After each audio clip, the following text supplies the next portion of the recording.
irmãos, é muito importante. Posso ouvir um amém de vocês?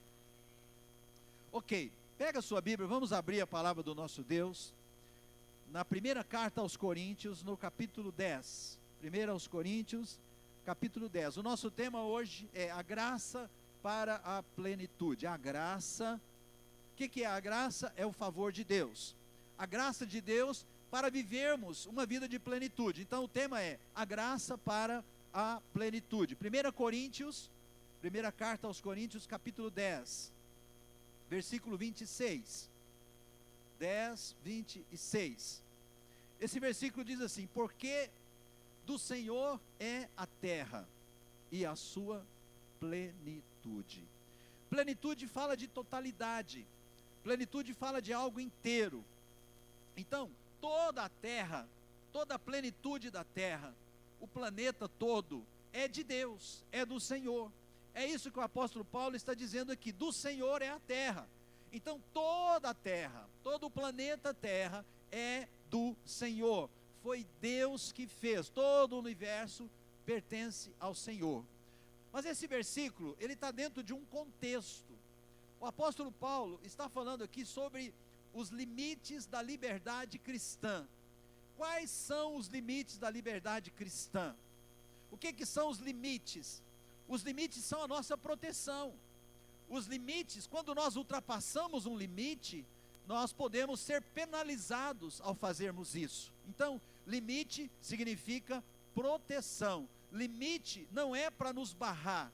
Limite não é para nos impedir de algo. Limite é para nos proteger. E eu quero ampliar o entendimento seu desse versículo aí rapidamente. Quero pedir para o Luiz Felipe voltar aí no versículo 23. Eu li o 26, mas vamos contextualizar. O que Paulo está falando? No 23 ele fala assim: olha, tudo me é permitido, mas nem tudo me convém. Uau, que versículo maravilhoso. Tudo me é permitido. Irmão, você pode fazer o que você quiser, mas tem muitas coisas que se você fizer, não vai ser bênção para você, não convém, não é conveniente, não vai fazer bem para você e para aqueles que estão perto de você. E aí ele reforça na segunda metade do versículo, esse mesmo ponto. Ele diz: tudo me é permitido, mas nem tudo edifica, nem tudo vai ser bênção na sua vida. Tem certas coisas que se nós fizermos, nós vamos colher dificuldades e problemas como consequência disso, né? De atitudes, de decisões equivocadas que nós tomarmos. O próximo aí, o 24, ele continua trabalhando esse tema. Ele diz assim: ninguém deve buscar o seu próprio bem, mas sim o dos outros. O que o apóstolo Paulo está trabalhando aqui? Ele está trabalhando aqui que nós não devemos ser egoístas, nós não devemos ficar pensando somente em nós, mas nós temos que pensar também no outro. Jesus, ele deu um mandamento muito importante. Ele diz: ame a Deus em primeiro lugar e ame ao seu próximo como a ti mesmo. Então, onde que isso deve ser aplicado? No relacionamento conjugal, marido e mulher. O marido não deve ser egoísta e pensar somente nele, mas ele tem que pensar também na sua esposa. Mas a recíproca é também verdadeira. A esposa também não pode pensar só nela, ela também precisa pensar no seu marido. Mas quando a gente casa, nós também temos filhos, né? Tem alguns casais que não podem ou não querem, mas normalmente os casais têm filhos. E quando a gente tem filhos, querido, eles não pediram para vir no mundo. Então é responsabilidade dos pais cuidar dos seus filhos, educar, né? Proteger, instruir eles no caminho do Senhor, ensinar eles a amarem a Deus. Então Paulo está trabalhando exatamente isso. Ele está colocando limites para a nossa ação, para o nosso viver aqui na terra. O próximo agora, o 25. Comam de tudo que se vende no mercado, sem fazer perguntas por causa da consciência. Paulo está trabalhando aqui a questão de comida, né? Porque tem gente que fala assim: olha, isso pode comer, isso não pode comer. Então ele está dizendo: olha, sejam livres, né? Sem fazer perguntas por causa da sua consciência. E aí ele vai para o 26, que é o primeiro versículo que nós lemos. Porque do Senhor é a terra e a sua plenitude. Então, que eu quero dizer para você? Qual é o nosso limite? Qual é o limite do cristão? O nosso limite, fala comigo assim, o nosso limite é Deus. Amém ou não? O nosso limite é Deus. A palavra do Senhor, ela nos orienta. O que é bom para nós e o que não é bom para nós. Deus deixou a Bíblia escrita para nos instruir, porque Deus é um bom Pai. Ele é o nosso Pai celestial. Então, querido, a Bíblia não é para o nosso mal, ela é para o nosso bem. Quando a Bíblia diz não matarás, Deus está falando para os seus filhos, olha, tirar a vida de alguém é algo muito ruim. Sabe, lá nos 10 mandamentos, não cobiçarás a mulher do teu próximo, né? E aí vai, tem tantos versículos maravilhosos na Bíblia, né? Então, a Bíblia, ela nos ensina, se nós andarmos nos limites que Deus estabeleceu para nós, tudo irá bem na nossa vida. Digam glória a Deus aí, bem gostoso, querido.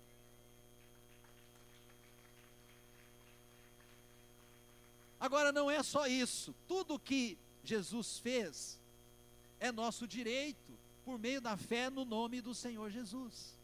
Então, por meio de Jesus, e por meio da fé no nome de Jesus, nós podemos conquistar todas as bênçãos e todas as promessas de Deus. A Bíblia tem inúmeras promessas. Por exemplo, o Salmo 23, quem já ouviu o Salmo 23, versículo 1? O Senhor é o meu pastor e o quê?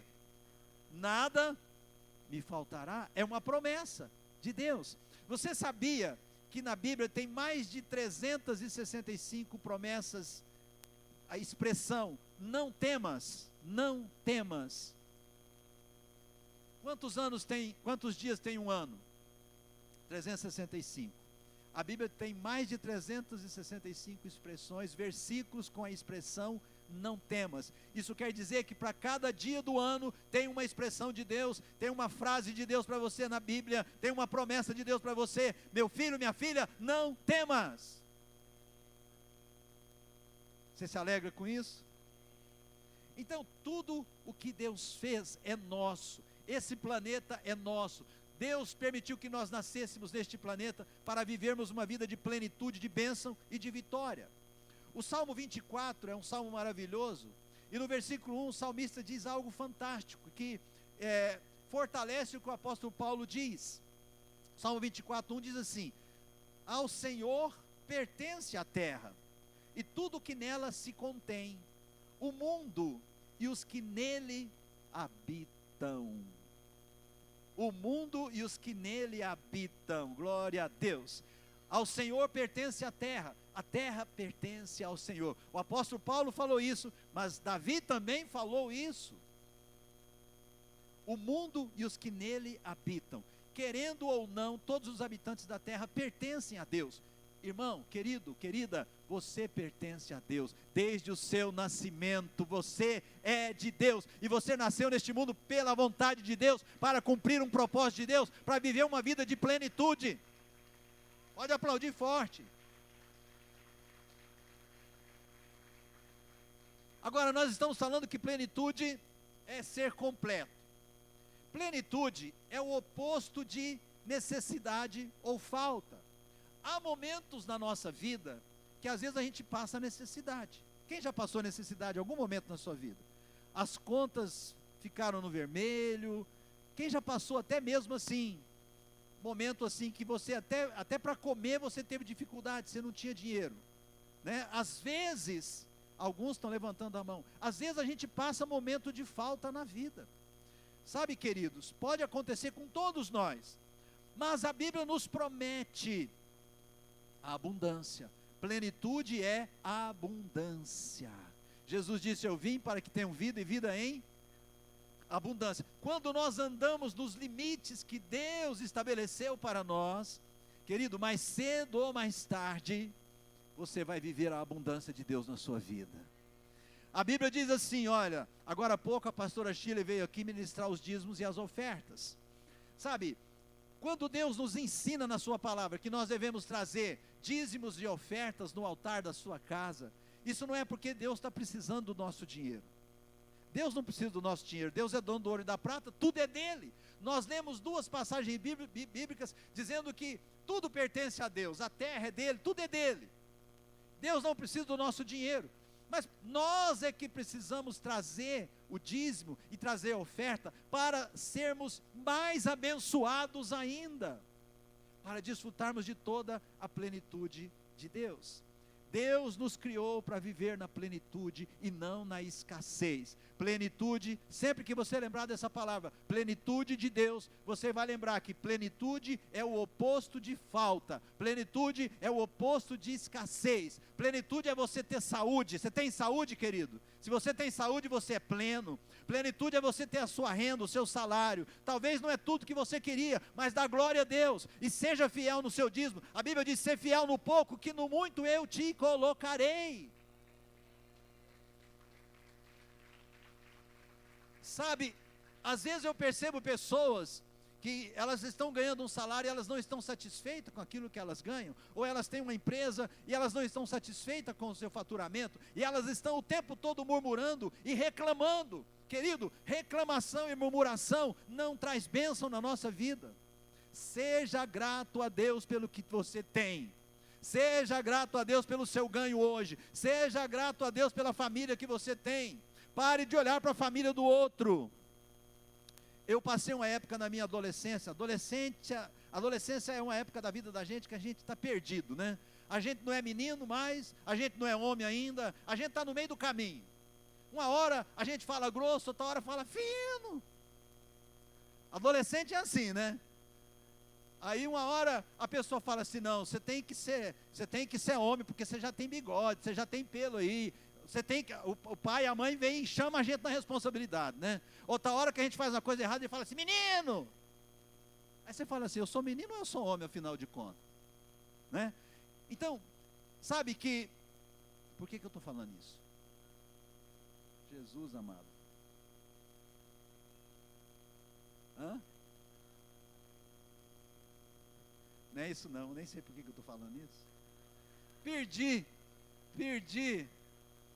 Isso acontece, viu, gente? De vez em quando a gente toma uma aguinha aqui para Recife.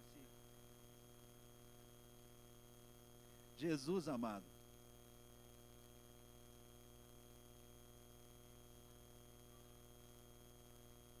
Ah, exatamente. Obrigado, Rosália. Você me fez lembrar. Eu desprezava a minha família, porque eu achava assim: puxa, eu nasci numa família tão pobre, com tanta dificuldade, e eu olhava para outras famílias, eu podia ter nascido naquela família, né? Daquele meu amigo, e normalmente era porque aquele amigo tinha um pouquinho mais de recurso financeiro, o pai dele tinha um carrinho bom, a gente ficava assim, né? Menino tem esses parâmetros assim que faz parte, jovem, adolescente, isso faz parte da imaturidade, faz parte. Mas é uma fase da nossa vida. Paulo fala: quando eu era menino, pensava como menino, agia como menino, vivia como menino. Mas agora que eu sou homem, eu vivo como homem. Então, há um momento que a gente tem que crescer. E no nosso relacionamento com Deus, nós precisamos crescer, queridos. Nós precisamos entender que Deus é o nosso Pai, e que Ele tem o melhor para nós, e que nós nascemos nesse mundo para viver uma vida de plenitude. Plenitude. Deixa eu te dar outra passagem bíblica, Efésios capítulo 3, verso 16 a 19, Paulo faz uma oração, e ele diz assim: eu oro para que com as suas gloriosas riquezas, Ele, Deus, né, os fortaleça no íntimo do seu ser com poder, por meio do seu Espírito, para que Cristo habite em seus corações mediante a fé. E oro para que vocês, arraigados e alicerçados em amor, possam, juntamente com todos os santos, compreender a largura, o comprimento, a altura e a profundidade, e conhecer o amor de Cristo, que excede todo o conhecimento, para que vocês sejam cheios de toda a plenitude de Deus. Para que você seja cheio, para que nós, a igreja, você, meu irmão, seja cheio, você precisa conhecer o amor de Cristo, que excede todo o conhecimento, toda a ciência deste mundo, todo o conhecimento adquirido dos homens, dos PhDs, em todas as matérias, em todas as áreas acadêmicas, né? Todo conhecimento deste mundo, o amor de Cristo é maior, excede tudo isso. E é isso que Paulo está dizendo, que nós precisamos conhecer. Ele fala que ele usa uma expressão, compreender a largura, o comprimento, a altura e a profundidade. Ele está falando disso, quando ele fala dessas 4 pontas aqui, ele está falando de conhecer a grandeza de Deus. Queridos, só na eternidade eu creio que nós vamos conhecer Deus na grandeza dele. Mas veja bem, enquanto nós vivermos aqui neste mundo, enquanto você viver aqui neste mundo, você precisa ser uma pessoa desatinada de todo dia querer conhecer mais de Deus. Quantos entendem o que eu estou falando? Todo dia você precisa buscar em oração, em leitura da Bíblia. Eu quero conhecer mais de Deus, eu quero mais da intimidade de Deus. Quanto mais você orar, quanto mais você ler a Bíblia, mais você vai ficar perto de Deus. E deixa eu te contar um segredo, mais parecido com Deus você vai ficando. Mais parecido com Deus, maior capacidade de amar o próximo, maior capacidade de tolerar as fraquezas das pessoas ao seu lado, de não se irritar facilmente. Amém ou não amém? De não guardar mágoa no seu coração. Sabe, você vai ficando parecido com Deus. E esse texto aqui está falando de Paulo ainda, que todas as famílias no céu e na terra, elas têm a assinatura de Deus. Você já pensou nisso? Todas as famílias no céu e na terra têm a assinatura de Deus. Deixa eu falar algo para você. Você é tão forte quanto é forte o seu interior e quanto é forte a sua convicção interior. E sabe quando você vai ser forte interiormente e ter uma convicção inabalável? Quanto mais você conhecer a Deus, quanto mais você conhecer Jesus. Nessa campanha, nesse mês de setembro, nós já falamos sobre o poder da fé. Também nós falamos sobre o poder do nome de Jesus. Quantos estavam aqui terça-feira passada? Nós falamos sobre o poder do nome de Jesus, né? Que são chaves, a fé e o nome de Jesus é chave para a gente vencer nessa vida e para a gente viver a plenitude de Deus. Querido, Deus, Ele tem tudo que você precisa. Vou falar de novo. Deus tem tudo que você precisa. Ele é a fonte do suprimento de tudo que você necessita. Eu e você, nós não podemos nos cansar de buscar a face de Deus. Nós não podemos desistir de crer no amor fiel e leal de Deus para conosco. Nunca desista, querido. É triste, mas ao longo da vida cristã, eu e a bispa, nós temos mais de 40 anos que andamos com Jesus. E ao longo desses anos todos, nós já vimos muita gente, infelizmente, retrocedendo, caindo da fé, voltando para o mundão, e zombando e criticando da igreja. Gente que esteve dentro da igreja, gente que conheceu Jesus, que experimentou milagres, mas que não guardaram a fé, que não permaneceram na presença de Deus. E deixa eu te falar uma coisa, a Bíblia diz assim: aquele que está em pé, veja que não. Qualquer um de nós estamos sujeitos a cair da fé. O que vai nos guardar e nos proteger? Nossa aliança com Deus, nossa aliança com a igreja, nosso compromisso de ler a Bíblia, nosso compromisso de estar firme na presença de Deus, de ter uma vida de oração. Talvez tenha alguém aqui que está cansado de buscar a Deus. Eu estou cansado, eu oro, parece que nada acontece, né? Já viu aquela expressão que aquelas pessoas desanimadas falam? Quanto mais eu oro, mais assombração aparece. Amarrado em nome de Jesus. Isso é mentira. Isso é o diabo querendo enganar as pessoas. Não é verdade. Quanto mais você ora, mais Deus vai aparecer na sua vida. Isso sim é verdade. Isso sim é verdade. Pode crer, né? Mas querido, eu estou aqui para te incentivar. Não desista de fazer campanha. Não desista de seguir adiante na fé. Há uma terra de descanso de Deus para você. Há uma terra de descanso, há uma terra de plenitude. Talvez você não chegou lá ainda, mas você vai chegar em nome de Jesus. O nosso tempo não é igual. O nosso tempo não é igual. Olha, aquele povo que saiu do Egito, eles ficaram 40 anos no deserto. Infelizmente, a maioria deles não entraram na terra prometida. Mas por quê? Porque eles eram pessoas de coração duro, porque eles eram pessoas murmuradoras, que reclamavam. A Bíblia fala isso. Depois você lê o capítulo 10 inteiro de 1 Coríntios, primeiro capítulo que eu li, primeiro livro da Bíblia que eu li hoje. Eles eram de coração duro, eles murmuravam de tudo, reclamavam de tudo. Se estava calor, eles reclamavam, se estava frio, eles reclamavam, sabe, o tempo todo. Reclamavam do líder deles, que era Moisés. Moisés, a Bíblia diz que era o homem mais manso da terra, mas eles reclamavam de Moisés. Hoje a gente estuda Moisés, a gente fala, uau, que pastor, que profeta, que homem de Deus. Eu queria sentar na cadeira aí e ter um Moisés pregando para mim aqui de sempre. Eles conviveram com Moisés, viram tudo que Deus fez através de Moisés, e murmuraram, e reclamaram, e nada estava bom para eles. Queridos, nós precisamos virar essa página da nossa vida. Se alguém aqui está vivendo isso, em nome de Jesus, vira essa página, fala, Deus, eu não quero isso mais na minha vida. Eu não quero ser um murmurador, não quero ser um reclamador, eu quero ser uma pessoa grata. A gratidão, querido, quanto mais gratidão você tem, mais bênção de Deus você vai receber na sua vida. Quantos querem as bênçãos de Deus? Aumenta o seu nível de gratidão, amém? Então o que nós vamos fazer? Ouvir a voz do Espírito Santo, fazer escolhas certas, alinhadas com aquilo que o Espírito Santo fala para nós e nos dirige na palavra.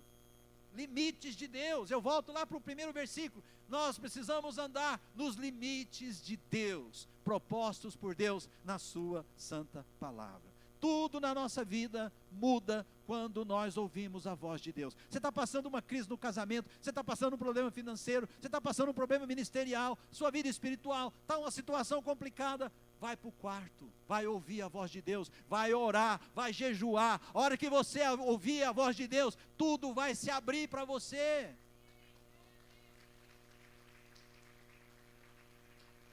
Vem para a igreja, vem fazer campanha, vem para o culto de domingo. Tem gente que fala assim, não, eu não vou para a igreja não, Deus não está nem falando comigo. Talvez aquele dia que você deixou de vir na igreja, era o dia que Deus ia liberar uma bênção tremenda na sua vida, mas você resolveu ficar em casa, porque você cansou de buscar a Deus.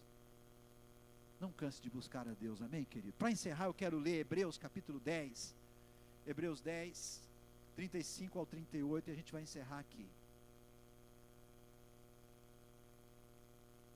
Hebreus 10, 35 a 38, essa passagem me traz tanta fé, essa passagem move tanto o meu interior, meu coração, eu amo essa passagem. Ele diz assim, não abandoneis, portanto, a vossa confiança, ela tem grande galardão. Com efeito, tendes necessidade de perseverança. O que é perseverar? É permanecer em um propósito. Permanecer em um propósito. Com efeito, tendes necessidade de perseverança, para que, havendo feito a vontade de Deus, alcanceis a promessa. Porque ainda, dentro de pouco tempo, aquele que vem virá, e não tardará. Todavia, o meu justo viverá pela fé. Pela fé. E se retroceder, nele não se compraz a minha alma. Misericórdia, irmão. Nós não vamos retroceder. Diga, eu não vou retroceder. Eu vou me manter na fé. Haja o que eu ver. Veio uma crise, veio uma situação, veio um problema. Amém. Eu estou firme na fé. Eu vou para a igreja orar com os meus irmãos. Eu vou para a reunião de oração. O diabo, você está achando que com essa crise você vai me tirar da igreja? Agora que você vai ver, eu vou orar mais ainda. Eu vou jejuar mais ainda. Eu vou abrir uma nova célula. Vou evangelizar mais. Quando o diabo vem para cima de você, irmão, parte para cima dele. Não vai recuando não. Nossa, o diabo. Aí ele monta em você. Ele vai tomar todo o seu espaço. Está amarrado em nome de Jesus. Deixa eu falar uma coisa para você. Deus permite que o inimigo balance a árvore. Deus permite que o inimigo chacoalhe a árvore. Isso é uma metáfora. Deus muitas vezes permite que o inimigo crie situações difíceis. na nossa vida, difíceis na nossa vida, para você perder a confiança. O inimigo vem para te destruir, Deus permite para provar você. Por que Deus nos prova? Para que a gente possa ser aprovado. Deus aplica em nós as provas para a gente crescer, não é para a gente esmorecer, nem para a gente retroceder, nem para a gente desistir, em nome de Jesus. Quero chamar os músicos aqui, quero dizer para você, olha, tudo que o inimigo pode fazer é isso, balançar a árvore, nada mais do que isso. Isso é tudo que ele pode fazer, mas a hora que a sua árvore chacoalhar, querido, xarabalacai, alavarachu, fale em línguas, vai para o seu quarto de oração, chame o seu líder, ora comigo, vem para a igreja, vem receber unção, vem para o altar, fala, capeta, você está debaixo dos meus pés, você mexeu comigo, você mexeu com a pessoa errada, mexeu com a pessoa errada, cara, você está debaixo dos meus pés, amém ou não amém? Se você permanecer firme na fé, querido, eu não vou dizer para você que você não vai ter problema, não vou dizer para você que você não vai enfrentar crise, batalhas, você vai enfrentar, Deus vai permitir, mas é para o seu crescimento, e você vai crescer e vai para frente em nome de Jesus. Vamos ficar em pé, fique em pé no seu lugar em nome de Jesus, glória a Deus, aleluia.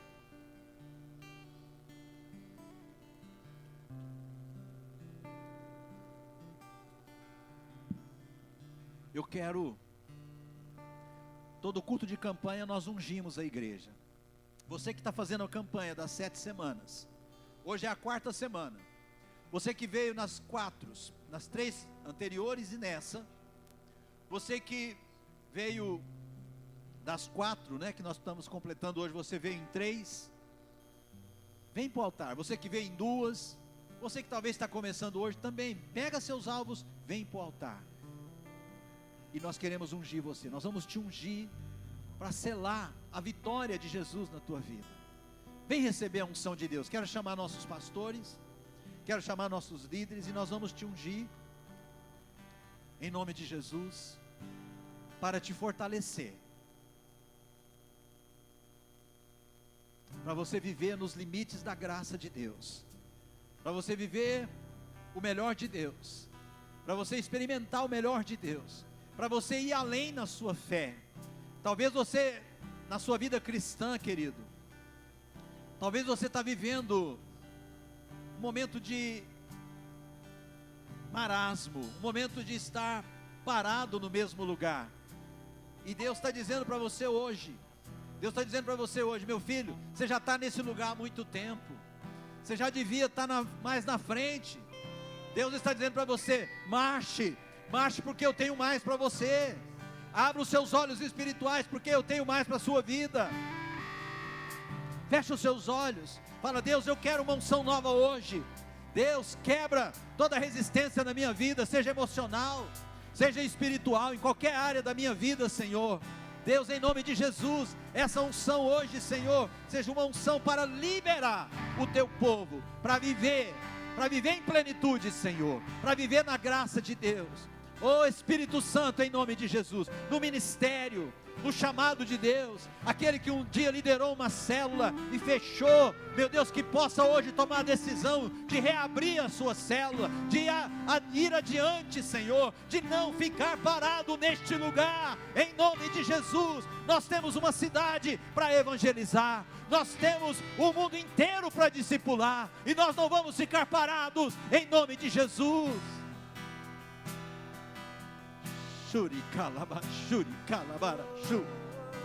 Fala para o Senhor, eu quero uma nova unção hoje, Senhor. Eu quero a graça da plenitude, eu quero a unção da plenitude na minha vida, em nome de Jesus.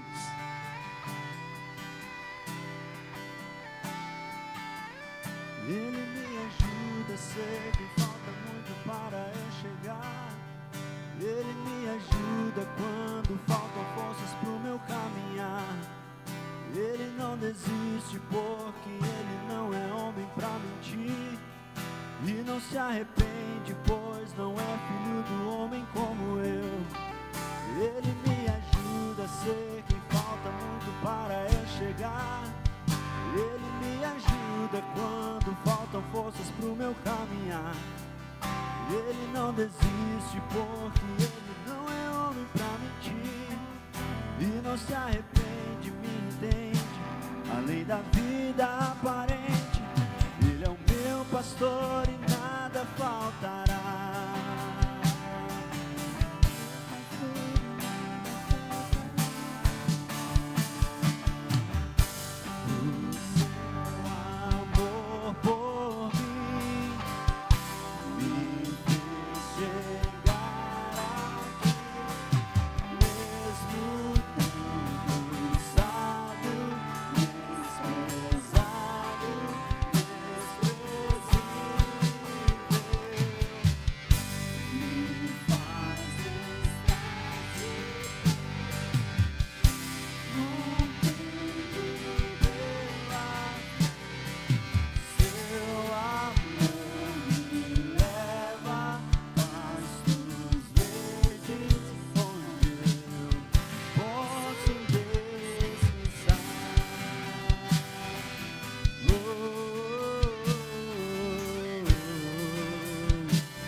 Ele me ajuda, sei que falta muito para eu chegar.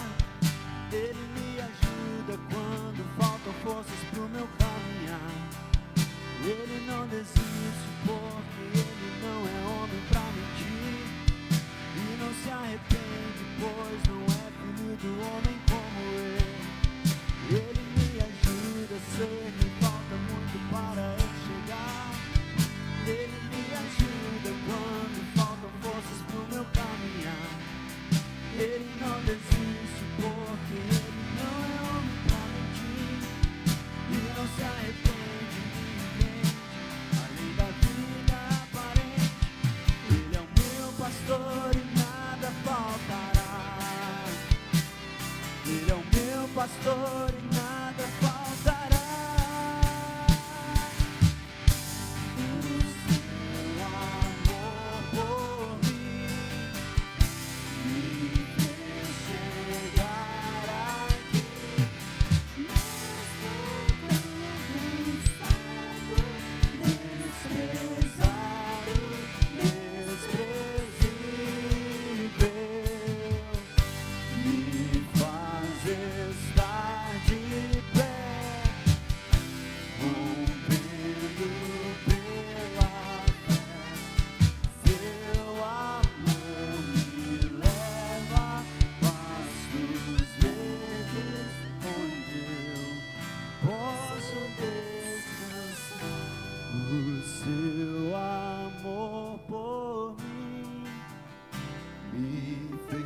Chegar aqui, mesmo tão cansado, desprezado, desprezível,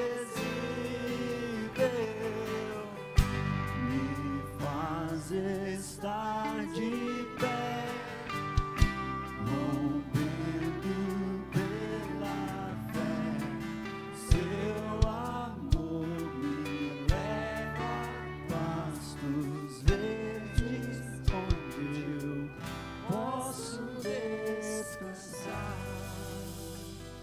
Glória a Deus, glória a Deus, glória a Deus. Antes de encerrar esse primeiro momento, eu quero dar a oportunidade para aquelas pessoas que querem hoje fazer uma aliança com Jesus, convidando Jesus para entrar na história da sua vida, convidando Jesus para vir morar no seu coração e para ser o Salvador da sua vida e o seu Senhor a partir de hoje.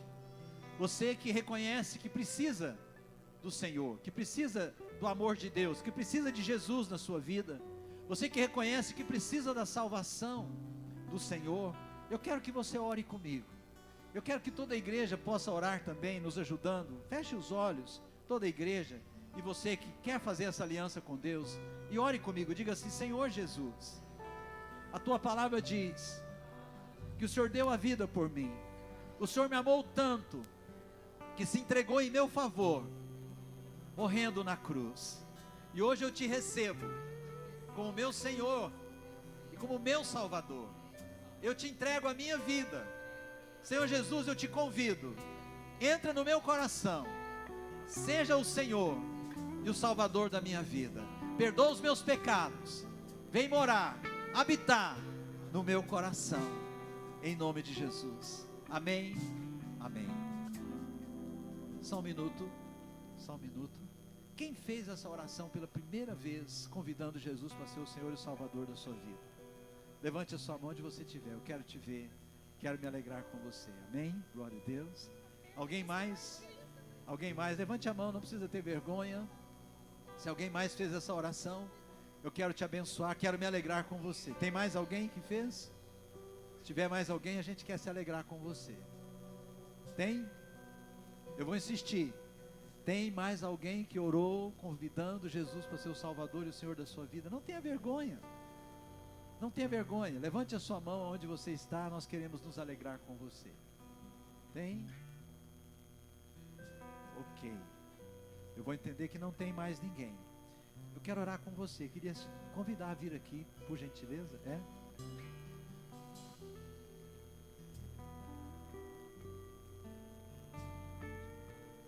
Gente, esse aqui é o Marcos Paulo. Prazer, viu? Meu nome é Divino, tá? Prazer tê-lo aqui na nossa igreja, viu? Eu quero, essa oração que você fez junto comigo, é a oração mais importante, Marcos, na vida da gente. Convidando Jesus para ser o nosso Senhor e Salvador. E eu quero dizer que Ele ouviu. Amém? E Ele já aceitou, né, o seu convite. E eu quero orar abençoando para que isso seja firmado aí dentro de você e o inimigo não te roube isso. A salvação, a gente tem que guardar ela com todo amor e carinho, desenvolver a nossa salvação, né? Continuando caminhando com Deus todos os dias, permanecendo na igreja, aprendendo a oração, aprendendo a leitura da Bíblia, né? Assim a gente vai se fortalecendo na fé. Bem? Quero te abençoar mais uma vez. Queria pedir que você fechasse seus olhos. Igreja, estende a mão. Senhor, aqui está o Marcos Paulo. Oh Deus, ele convidou Jesus para entrar na vida dele. E eu sei que o Senhor já aceitou, Senhor Jesus. E agora, como igreja, nós o abençoamos nessa decisão que ele tomou. Deus, que nada roube dele, Senhor. Deus, a sua salvação. Que ele fique firme nos caminhos do Senhor. Que ele desenvolva a sua fé. Oh Deus, e que ele cresça, meu Deus, na espiritualidade com Deus. Nós o abençoamos em nome de Jesus. Amém. Glória a Deus. Marcos Paulo, nós queremos te dar um presente. Presente, olha lá. Por favor, dirija lá rapidamente, você vai ganhar um presente da igreja. Uma salva de palmas, querido, para esse querido irmão, nosso mais novo membro.